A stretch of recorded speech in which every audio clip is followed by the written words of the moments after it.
ਜੋ ਜੋਗਿੰਦਰ ਸ਼ਿਕਾਵਤ ਆ ਉਹਦੇ ਵੱਲੋਂ ਬਿਆਨ ਆਉਂਦਾ ਹੈ ਕਿ ਹੁਣ ਤੱਕ ਮੈਨੂੰ ਬੰਦੀ ਸਿੰਘਾਂ ਦੀ ਲਿਸਟ ਹੀ ਨਹੀਂ ਦਿੱਤੀ ਗਈ ਔਰ ਐਡਾ ਵੱਡਾ ਝੂਠ ਬੋਲਦਾ ਨਾ। ਹੁਣ ਜਿਨ੍ਹਾਂ ਨਾਲ ਸਾਡਾ ਵਾਹ ਪਿਆ ਉਹ ਚਣਕਿਆਂ ਦੇ ਚੇਲੇ ਨੇ, ਇਹਦੇ ਲਈ ਕੋਈ ਇਹ ਅਸਾਧਾਰਨ ਗੱਲ ਜਿਹੜੀ ਉਹ ਨਹੀਂ ਮੰਨਦੇ, ਉਹਨਾਂ ਲਈ ਇਹ ਨਾਰਮਲਾਈਜ਼ਡ। ਇੱਕ ਪੂਰੀ ਕੌਮ ਦੇ ਨਾਲ ਕਮਿਟਮੈਂਟ ਕਰਕੇ ਮੁੱਕਰ ਜਾਣਾ ਇਹ ਵੀ ਉਹਨਾਂ ਲਈ ਕੋਈ ਵੱਡੀ ਗੱਲ ਨਹੀਂ ਹੈ। ਤੇ ਸਾਨੂੰ ਪੁਲਿਸ ਵੱਲੋਂ ਸੁਨੇਹਾ ਮਿਲਿਆ ਕਿ ਸੈਂਟਰਲ ਮਿਨਿਸਟਰ ਜਿਹੜੇ ਆ ਤੁਹਾਡੇ ਕੋਲੋਂ ਮੈਮੋਰੈਂਡਮ ਲੈਣ ਨੂੰ ਤਿਆਰ।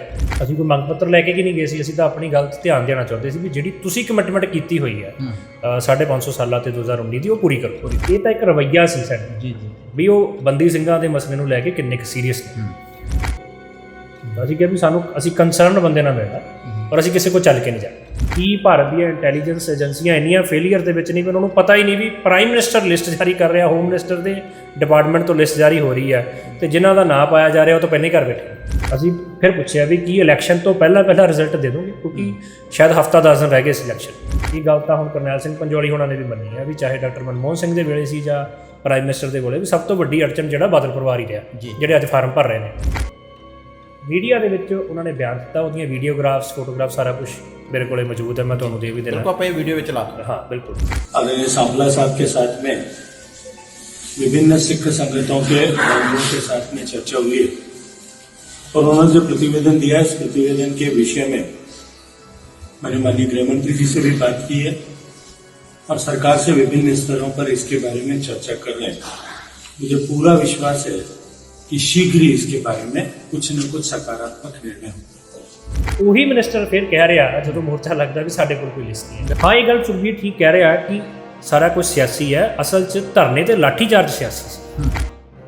ਮਤਲਬ ਉਹਦੇ ਪਿੱਛੇ ਕਿਸੇ ਇੱਕ ਧਿਰ ਨੂੰ ਖੁਸ਼ ਕਰਨਾ ਸੀ, ਠੀਕ ਹੈ, ਔਰ ਜਿਸ ਧਿਰ ਨੂੰ ਖੁਸ਼ ਕਰਨਾ ਚਾਹੁੰਦਾ ਸੀ ਅੱਜ ਉਹ ਵੀ ਜੇਲ੍ਹ 'ਚ ਹੈ ਤੇ ਵੀ ਉਹਦੇ ਮਗਰ ਜਾਣਗੇ। ਬੜੀ ਵਾਰੀ ਤੁਹਾਡੀ ਇੰਟਰਵਿਊ ਦੇ ਵਿੱਚ ਵੀ ਆਪਾਂ 2 ਵਾਰ ਇਸ ਬਾਰੇ ਪਹਿਲਾਂ ਵੀ ਗੱਲ ਕਰ ਚੁੱਕੇ ਹਾਂ ਵੀ ਇਸ ਸਾਰੇ ਸਿਚੁਏਸ਼ਨ ਦਾ ਕਰਤਾ ਧਰਤਾ ਸੁਖਬੀਰ ਬਾਦਲ ਜੀ ਤੇ ਉਹਦੀ ਜੁੰਡਲੀ ਹੈ। ਜੀ ਮਜੀਠੀਆ ਦਾ ਬਿਆਨ ਆਉਂਦਾ ਕਿ ਜੇ ਸਾਨੂੰ ਡੀਜੀਪੀ ਪੰਜਾਬ ਦਾ ਇਜਾਜ਼ਤ ਦੇ ਦੇ ਤੇ ਭਾਈ ਅੰਮ੍ਰਿਤਪਾਲ ਨੂੰ ਅਸੀਂ ਕੁਝ ਘੰਟਿਆਂ 'ਚ ਬੰਦਾ ਬਣਾ ਦਈਏ, ਇਹ ਸ਼ਬਦ ਵਰਤਦਾ। ਤੇ ਇਹੋ ਜਿਹਾ ਵੀ ਕਿਹੜਾ ਕੰਮ ਕਰ ਰਿਹਾ ਭਾਈ ਅੰਮ੍ਰਿਤਪਾਲ ਜੀ ਜਿੰਨਾ ਪੰਜਾਬ ਦਾ ਮਾਹੌਲ ਖਰਾਬ ਹੁੰਦਾ ਅੰਮ੍ਰਿਤ ਛਕਣ ਦਾ।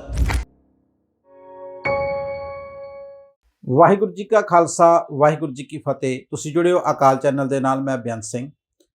ਅੱਜ 2 ਅਹਿਮ ਮੁੱਦਿਆਂ 'ਤੇ ਗੱਲਬਾਤ ਕਰਨ ਦੇ ਲਈ ਸਾਡੇ ਨਾਲ ਜੁੜੇ ਨੇ ਵੀਰ ਸੁਖਦੇਵ ਸਿੰਘ ਜੀ ਫਗਵਾੜਾ।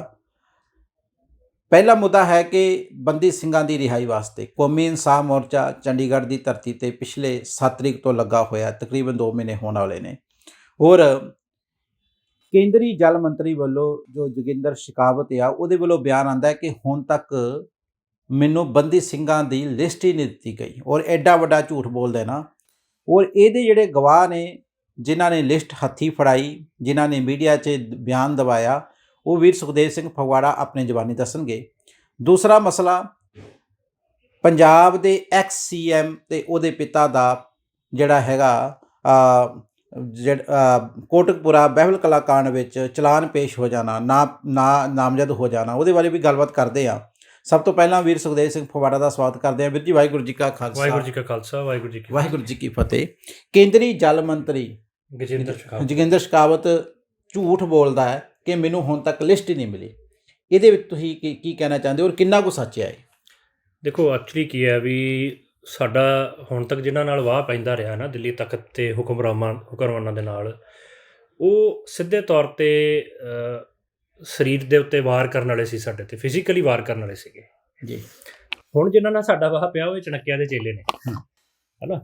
ਇਹਨਾਂ ਲਈ ਕਿਸੇ ਚੀਜ਼ ਤੋਂ ਡਿਨਾਈ ਕਰਨਾ, ਮੁੱਕਰਨਾ, ਇਹਦੇ ਲਈ ਕੋਈ ਇਹ ਅਸਾਧਾਰਨ ਗੱਲ ਜਿਹੜੀ ਉਹ ਨਹੀਂ ਮੰਨਦੇ। ਉਹਨਾਂ ਲਈ ਇਹ ਨਾਰਮਲਾਈਜ਼ਡ ਹੈਗਾ ਸਾਰਾ ਕੁਝ ਨਾ। ਕਿਸੇ ਗੱਲ ਨੂੰ ਕਰਕੇ ਮੁੱਕਰ ਜਾਣਾ ਇਹ ਉਹਨਾਂ ਲਈ ਇੱਕ ਪੋਲੀਟੀਕਲ ਟੂਲ ਹੈ ਨਾ। ਇੱਕ ਪੂਰੀ ਕੌਮ ਦੇ ਨਾਲ ਕਮਿਟਮੈਂਟ ਕਰਕੇ ਮੁੱਕਰ ਜਾਣਾ ਇਹ ਵੀ ਉਹਨਾਂ ਲਈ ਕੋਈ ਵੱਡੀ ਗੱਲ ਨਹੀਂ ਹੈਗੀ। ਮੈਂ ਪਿਛਲੇ ਦਿਨ ਇਹਨਾਂ ਨੇ ਪ੍ਰੈਸ ਕਾਨਫਰੰਸ ਕੀਤੀ ਹੈ, ਜਿਹੜੇ ਕੇਂਦਰੀ ਜਲ ਮੰਤਰੀ ਗਜਿੰਦਰ ਸ਼ੇਖਾਵਤ, ਉਹਨਾਂ ਦੇ ਇੱਕ ਇੰਟਰਵਿਊ ਕੀ ਵੀ ਹਾਲੇ ਤੱਕ ਸਾਨੂੰ ਕੋਈ ਆਫੀਸ਼ੀਅਲ ਲਿਸਟ ਕਿਸੇ ਨੇ ਦਿੱਤੀ ਹੋਈ ਨਹੀਂ। ਵੀ ਸਾਰੇ ਰੌਲਾ ਪਾ ਰਹੇ ਨੇ ਜੀ ਬੰਦੀ ਸਿੰਘ, ਕੋਈ ਡਾਟਾ ਹੀ ਨਹੀਂ ਦਿੱਤਾ ਸਾਨੂੰ, ਲਿਸਟ ਹੀ ਨਹੀਂ ਦਿੱਤੀ, ਕਿਹੜੇ ਨੇ ਬੰਦੀ ਸਿੰਘ, ਕੌਣ ਨੇ ਬੰਦੀ ਸਿੰਘ, ਹੈ ਨਾ। ਬਿਲਕੁਲ। ਤੇ ਪਿਛਲੇ ਸਾਲ ਵਿਧਾਨ ਸਭਾ ਚੋਣਾਂ ਤੋਂ ਪਹਿਲਾਂ ਜੀ ਫਗਵਾੜੇ ਸਿੱਖ ਜਥੇਬੰਦੀਆਂ ਨੇ ਰਲ ਕੇ ਇੱਕ ਦਾਣਾ ਮੰਡੀ ਫਗਵਾੜਾ ਤੋਂ ਲੈ ਕੇ ਸੈਂਟਰਲ ਮਿਨਿਸਟਰ ਸੋਮ ਪ੍ਰਕਾਸ਼, ਜਿਨ੍ਹਾਂ ਦੀ ਰਿਹਾਇਸ਼ ਫਗਵਾੜੇ 'ਚ ਹੈ, ਉਹਨਾਂ ਦੇ ਘਰ ਤੱਕ ਇੱਕ ਬੰਦੀ ਸਿੰਘ ਰਿਹਾਈ ਮਾਰਚ ਉਲੀਕਿਆ ਸੀ। ਜੀ ਬਿਲਕੁਲ। ਜਿਹੜਾ ਕਿ ਸਫਲ ਰਿਹਾ ਔਰ ਮਾਰਚ 'ਚ ਵੱਡੀ ਗਿਣਤੀ 'ਚ ਸੰਗਤ ਇਕੱਠੀ ਹੋਈ। ਦਲ ਖਾਲਸਾ, ਭਾਰਤੀ ਕਿਸਾਨ union Doaba, alliance of Sikh organisation, coffee organisation ਉਹਦਾ ਪਾਰਟ ਬਣੀਆਂ ਜੀ। ਅਤੇ ਵੱਡੀ ਗਿਣਤੀ 'ਚ ਜਦੋਂ ਫਗਵਾੜੇ ਸੰਗਤ ਇਕੱਠੀ ਹੋਈ ਅਤੇ ਅਸੀਂ ਮਾਰਚ ਲੈ ਕੇ ਜਦੋਂ ਮੈਂ ਸੈਂਟਰਲ ਮਿਨਿਸਟਰ ਦੇ ਘਰ ਤੱਕ ਗਏ ਹਾਂ ਅਤੇ ਸਾਨੂੰ ਪੁਲਿਸ ਵੱਲੋਂ ਸੁਨੇਹਾ ਮਿਲਿਆ ਕਿ ਸੈਂਟਰਲ ਮਿਨਿਸਟਰ ਜਿਹੜੇ ਆ ਤੁਹਾਡੇ ਕੋਲੋਂ ਮੈਮੋਰੈਂਡਮ ਲੈਣ ਨੂੰ ਤਿਆਰ, ਤੁਸੀਂ ਕੋਈ 5 ਬੰਦੇ ਜਿਹੜੇ ਹੈਗੇ ਆ ਉਹਨਾਂ ਦੇ ਘਰ ਤੱਕ ਚੱਲ ਜਾਓ। ਅਤੇ ਅਸੀਂ ਉਹਨਾਂ ਨੂੰ ਕਿਹਾ ਵੀ ਅਸੀਂ ਘਰ ਦੇ ਅੰਦਰ ਨਹੀਂ ਉਹਨਾਂ ਦੇ ਜਾਣਾ ਚਾਹੁੰਦੇ, ਉਹਨਾਂ ਦੇ ਉੱਥੇ ਹੋਰ ਪਾਰਟੀ ਵਰਕਰ ਵੀ ਮੌਜੂਦ ਨੇ ਅਤੇ ਇਹ ਕੋਈ ਮੰਗ ਨਹੀਂ ਬਲਕਿ ਇੱਕ ਰਿਮਾਈਂਡਰ ਹੈ। ਅਸੀਂ ਕੋਈ ਮੰਗ ਪੱਤਰ ਲੈ ਕੇ ਕੀ ਨਹੀਂ ਗਏ ਸੀ, ਅਸੀਂ ਤਾਂ ਆਪਣੀ ਗੱਲ 'ਤੇ ਧਿਆਨ ਦੇਣਾ ਚਾਹੁੰਦੇ ਸੀ ਵੀ ਜਿਹੜੀ ਤੁਸੀਂ ਕਮਿਟਮੈਂਟ ਕੀਤੀ ਹੋਈ ਹੈ 550 ਸਾਲਾਂ ਤੇ 2019 ਦੀ, ਉਹ ਪੂਰੀ ਕਰੋ। ਔਰ ਉਸ ਤੋਂ ਇਲਾਵਾ ਜਿਹੜੀ ਸਾਡੇ ਕੋਲ ਇੱਕ ਲਿਸਟ ਹੈ ਜਿਹੜੇ ਐਲੀਜੀਬਲ ਨੇ ਰਿਹਾਈ ਲਈ, ਉਹ ਉਹਨਾਂ ਦੇ ਉੱਤੇ ਤੁਸੀਂ ਜਿਹੜਾ ਗੌਰ ਕਰਕੇ ਉਹਨਾਂ ਦੇ ਉੱਤੇ ਪੈਰਵਾਈ ਸ਼ੁਰੂ ਕਰੋ। ਉਹਦੀ ਮਤਲਬ ਕਹਿ ਲਓ ਅੜੀ ਕਹਿ ਲਓ ਮਿਨਿਸਟਰ ਦੀ, ਜਾਂ ਉਹ ਹੰਕਾਰ ਕਹਿ ਲਓ ਵੀ ਉਹਨੇ ਘਰ ਤੋਂ 10 ਕਦਮ ਦੂਰ ਖੜੇ ਡੈਲੀਗੇਸ਼ਨ ਨਾਲ ਮਿਲਣਾ ਜ਼ਰੂਰੀ ਨਹੀਂ ਸਮਝਿਆ। ਇਹ ਕਿਹਾ ਕਿ ਮੈਨੂੰ ਸਿਕਿਉਰਿਟੀ ਥ੍ਰੈਟ ਹੈ, 5 ਬੰਦੇ ਨੇ ਹੱਥੇ ਜਿਨ੍ਹਾਂ ਦੇ ਨਾਲ ਵੱਡਾ ਪੁਲਿਸ ਦਾ ਕਾਫਲਾ ਹੈ, ਅਤੇ ਆਪਣੇ ਘਰ ਦੇ ਬਾਹਰ ਮਿਨਿਸਟਰ ਇਸ ਕਰਕੇ ਨਹੀਂ ਆ ਰਿਹਾ ਕਿਉਂਕਿ ਉਹਨੂੰ ਸਿਕਿਉਰਿਟੀ ਥ੍ਰੈਟ ਹੈ। ਤਾਂ ਇਹ ਤਾਂ ਇੱਕ ਰਵੱਈਆ ਸੀ ਸੈਂਟਰ ਵੀ ਉਹ ਬੰਦੀ ਸਿੰਘਾਂ ਦੇ ਮਸਲੇ ਨੂੰ ਲੈ ਕੇ ਕਿੰਨੇ ਕੁ ਸੀਰੀਅਸ ਨੇ। ਉਸ ਤੋਂ ਬਾਅਦ 2 ਘੰਟੇ ਜਾਮ ਲੱਗਾ ਹਾਈਵੇ, ਉਹਦਾ ਰਿਐਕਸ਼ਨ ਆਇਆ ਕਿ ਉਹਨੇ ਹਿਊਮਿਲੇਟ ਕੀਤਾ ਮਿਨਿਸਟਰ ਨੇ। ਤਾਂ ਇਨ ਬਿਟਵੀਨ ਧਰਨਾ ਚੱਲਦਿਆਂ ਦੌਰਾਨ ਹੀ ਫਗਵਾੜੇ ਤੋਂ ਜਿਹੜਾ ਬੀਜੇਪੀ ਦਾ ਕੈਂਡੀਡੇਟ ਸੀ ਉਹ ਅਨਾਊਂਸ ਹੋ ਗਿਆ। ਸ਼ਾਇਦ ਉਸ ਤੋਂ ਪਹਿਲਾਂ ਹੀ ਕੁਝ ਘੰਟਾ 2 ਘੰਟੇ ਦਾ ਫਰਕ ਪਿਆ ਹੋਏਗਾ।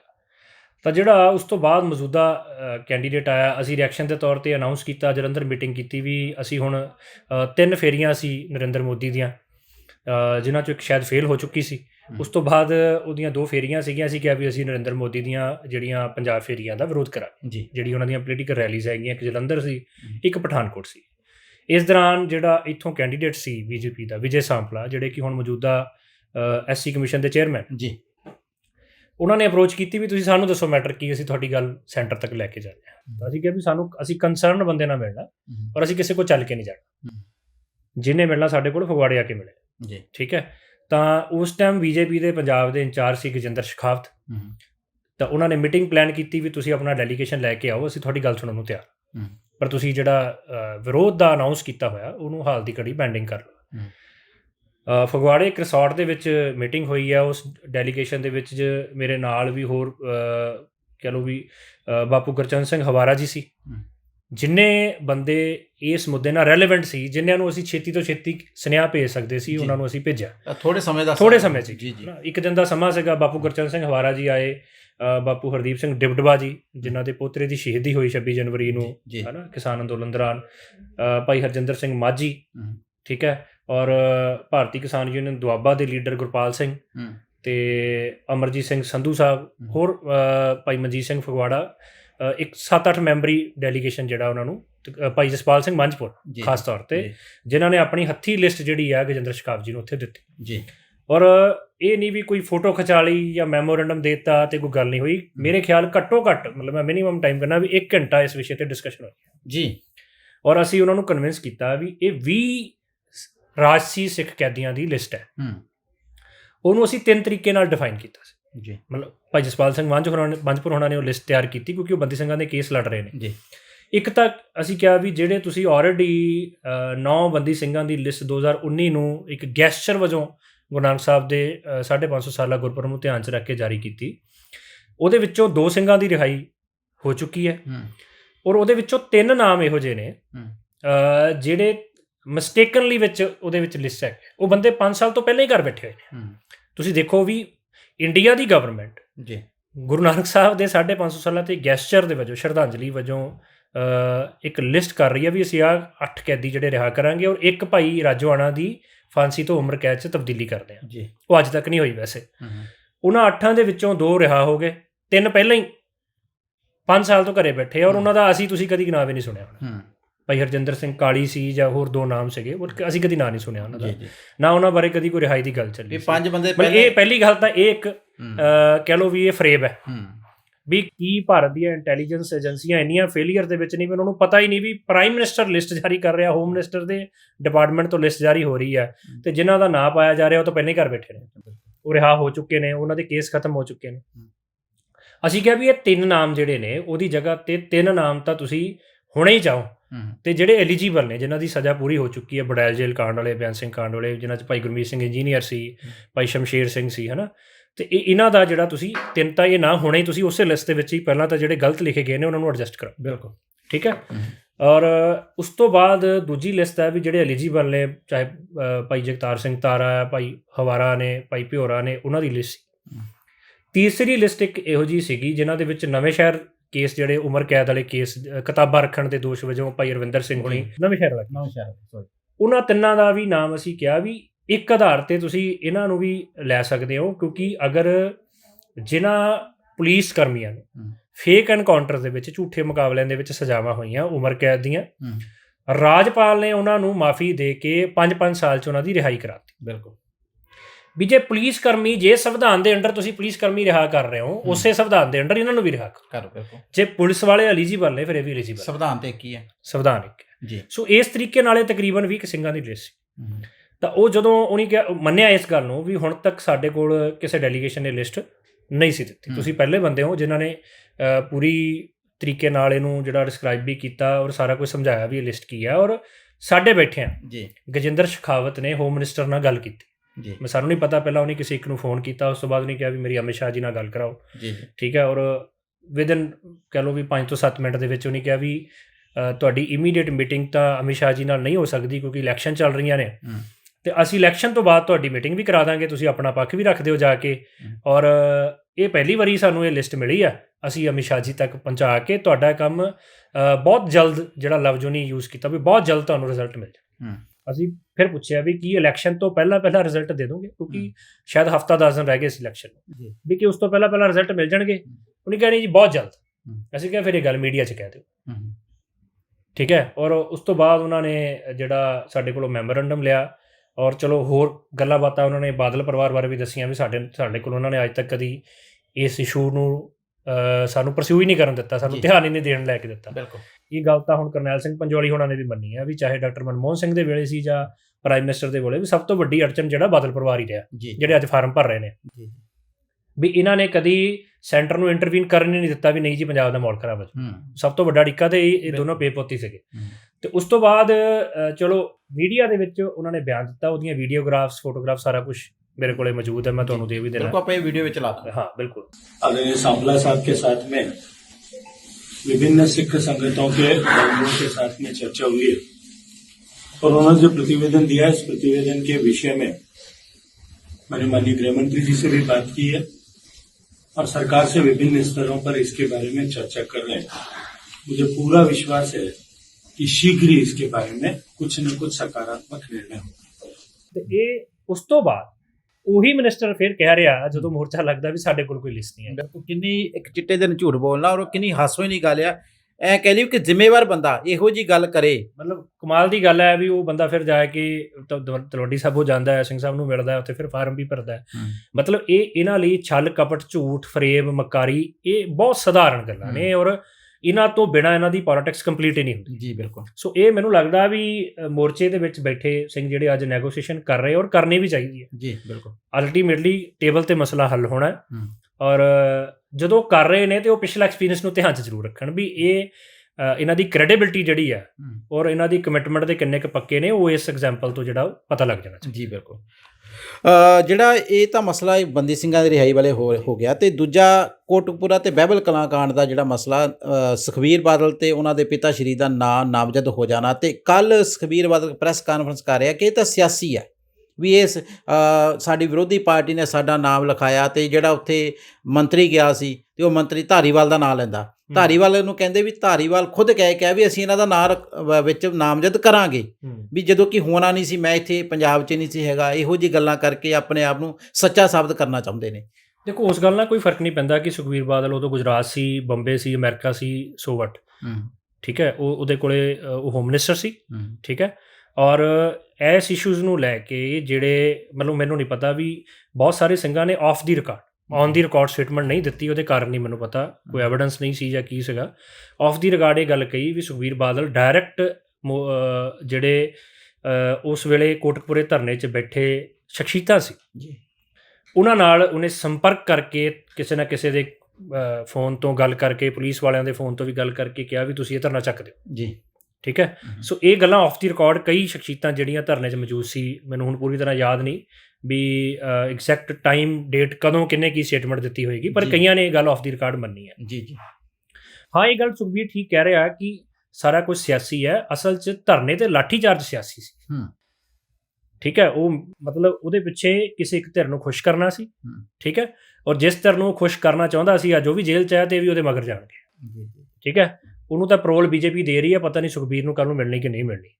ਠੀਕ ਹੈ, ਤੇ ਜਾਂ ਫਿਰ ਜਿੱਦਾਂ ਮਜੀਠੀਆ ਲੱਤਾਂ ਥੱਲੋਂ ਲੰਘ ਕੇ ਆਇਆ ਬੀਜੇਪੀ ਦੇ, ਇਸ ਤਰੀਕੇ ਨਾਲ ਲੱਤਾਂ ਥੱਲੋਂ ਲੰਘ ਕੇ ਕੱਲ੍ਹ ਨੂੰ ਕੋਈ ਰਿਲੀਫ ਲੈ ਜੇ ਤਾਂ ਲੈ ਜੇ, ਬਟ ਇਹ ਨਰੋੜ ਸਿਆਸੀ ਕਾਰਨਾਂ ਕਰਕੇ ਲਾਠੀਚਾਰਜ ਹੋਇਆ ਸੀ, ਗੋਲੀ ਚੱਲੀ ਸੀ, ਔਰ ਇਹ ਬਿਲਕੁਲ ਜਾਇਜ਼ ਹੈ।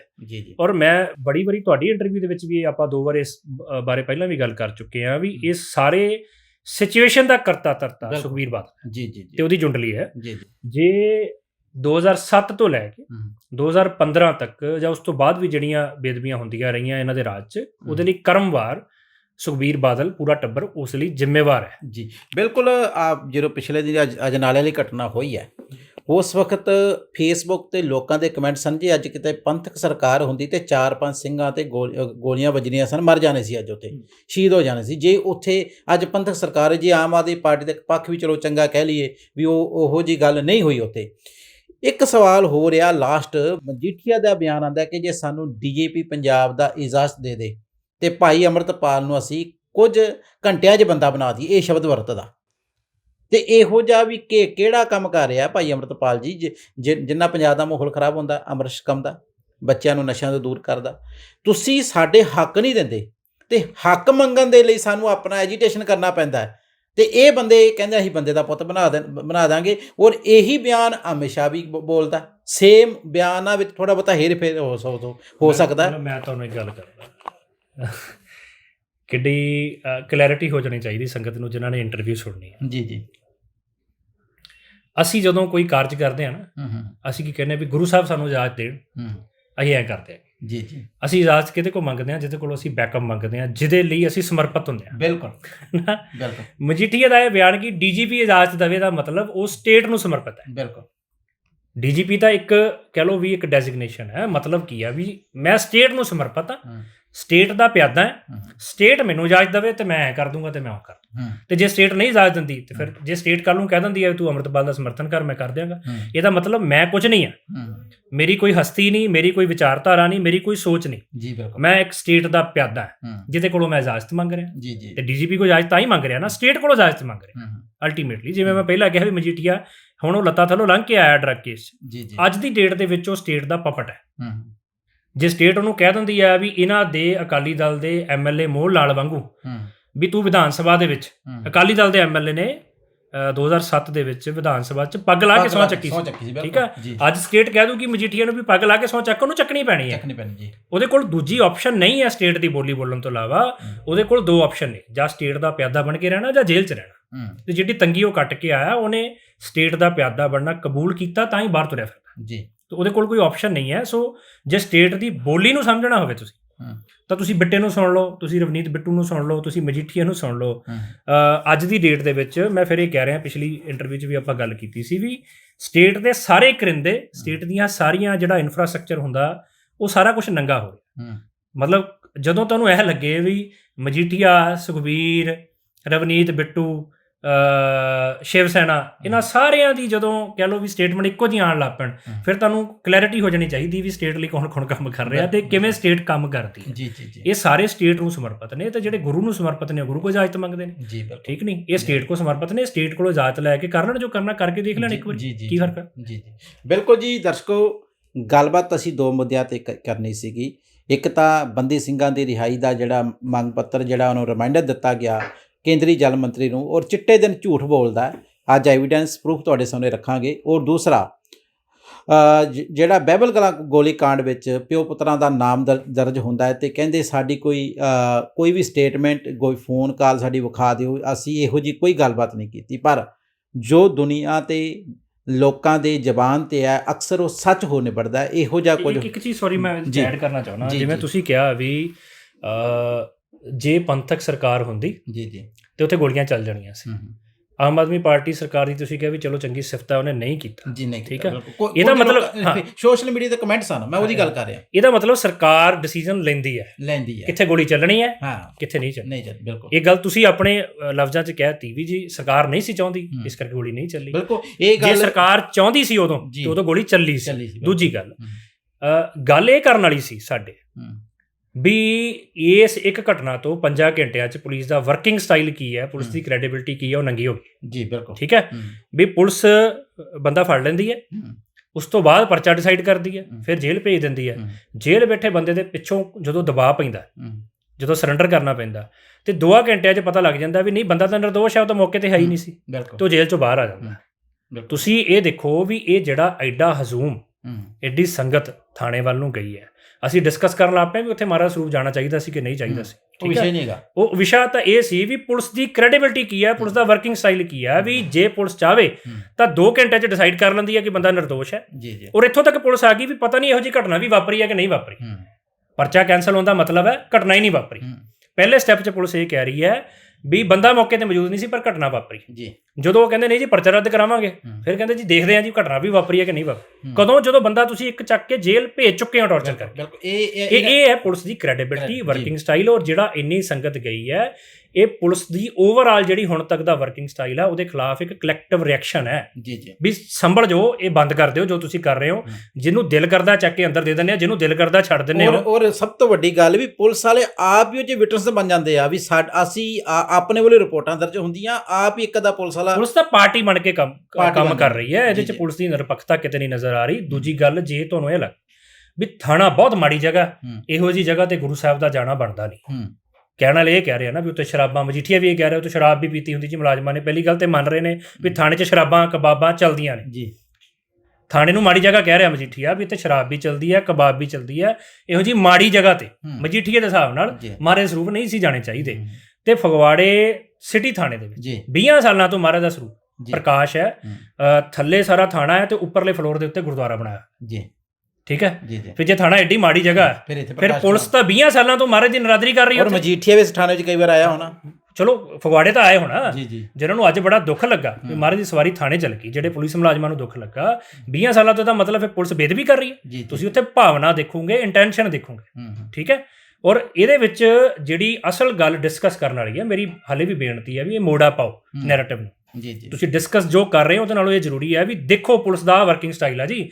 ਜੇ ਜਦੋਂ ਕਿਤਾਬਾਂ ਰੱਖਣ ਦੇ ਅਖੌਤੀ ਦੋਸ਼ ਵਜੋਂ 3 ਨੌਜਵਾਨ ਉਮਰ ਕੈਦ ਦੀ ਸਜ਼ਾ ਸੁਣਾਏ ਗਏ ਸੀ, ਜਿੱਦਣ ਪੁਲਿਸ ਨੇ ਫੜੇ ਸੀ ਸੁਖਬੀਰ ਦੇ ਰਾਜ 'ਚ, ਜੇ ਉਦਣ ਇਦਾਂ ਹੀ ਥਾਣਾ ਘੇਰਿਆ ਹੁੰਦਾ ਉਹਨਾਂ ਦੀ ਜ਼ਿੰਦਗੀ ਬਚ ਜਾਣੀ ਸੀ। ਡਿਸਕਸ ਤਾਂ ਇਹ ਕਰਨ ਵਾਲਾ ਵੀ ਸਾਡਾ ਜਥੇਬੰਦੀਆਂ ਦਾ ਕਰਨ ਵਾਲਾ ਕੰਮ ਕੀ ਸੀ।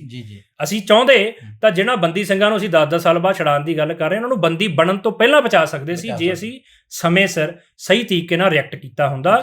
ਅਸੀਂ ਆਫੈਂਸਿਵ ਲੜਾਈ ਲੜੀ ਹੁੰਦੀ। ਅਸੀਂ ਹਮੇਸ਼ਾ ਡਿਫੈਂਸਿਵ ਲੜਾਈ ਲੜਦੇ ਹਾਂ। ਬਾਅਦ ਚੋਂ ਧਰਨੇ ਲਾਉਣ ਦਾ ਕੀ ਫਾਇਦਾ ਜੇ ਉਹਨਾਂ ਦੀ ਜ਼ਿੰਦਗੀ ਬਚਾ ਲਈ ਹੁੰਦੀ।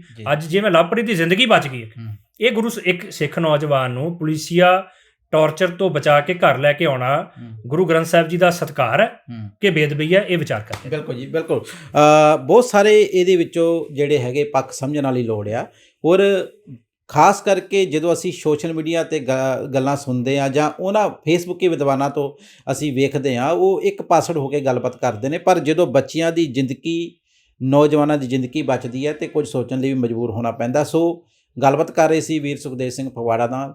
ਅਗਲੇ ਮੁੱਦੇ ਤੇ ਮਿਲਦੇ ਹਾਂ, ਅਗਲੇ ਪ੍ਰੋਗਰਾਮ ਵਿੱਚ ਗੱਲਬਾਤ ਕਰਦੇ ਹਾਂ। ਦਿਓ ਇਜਾਜ਼ਤਾਂ। ਧੰਨਵਾਦ। ਵਾਹਿਗੁਰੂ ਜੀ ਕਾ ਖਾਲਸਾ, ਵਾਹਿਗੁਰੂ ਜੀ ਕੀ ਫਤਿਹ।